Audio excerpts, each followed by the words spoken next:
এই পাঁচটি জিনিসই আপনার ইমানকে করে ফেলছে দুর্বল থেকে দুর্বলতর। এক নাম্বার হলো সর্বদা গান বাজনায় মত্ত থাকা।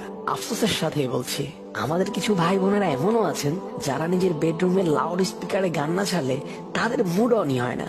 আমার সত্যিই বুঝে আসে না হারাম মিউজিক গুলো কিভাবে একজন মুমিনের মানসিক শান্তির কারণ হতে পারে, অথচ আল্লাহ রাসূল সাল্লাল্লাহু আলাইহি ওয়াসাল্লাম বলেছেন, আল গিনা ইউনবিতুন নিফাক ফিল কলব কামা ইউনবিতুল মাউজ যারা। যার অর্থ দাঁড়ায়, পানি যেভাবে ফসল উৎপাদন করে ঠিক তেমনি ভাবে গান বাজনা মানুষের অন্তরে কপটতা উৎপাদন করে, আপনার ইমানকে দুর্বল করে ফেলছে। এমন জিনিসগুলো 2 নাম্বার হলো ফরজ সালাতে অবহেলা করা। বিষয়টি একটু ঠান্ডা মাথায় ভেবে দেখুন, আপনার রব আপনাকে 24টি ঘন্টা দিয়েছেন, আর এর সাথে তো তার অফুরন্ত নিয়ামত আছেই। আর আমরা রবের দেয়া 24টি ঘন্টা থেকে রবকে 1টি ঘন্টা দিতে পারছি না। কতই না হতভাগা আমরা। 5 ওয়াক্ত সালাত আদায় করতে সারাদিনে বেশি থেকে বেশি 1 ঘন্টা সময় লাগে। মনে রেখো, আসসালাতু মিফতাহুল জান্নাহ, নামাজই বেহেশতের চাবি। এরপর 3 নাম্বার পয়েন্টটি হলো গীবত করা।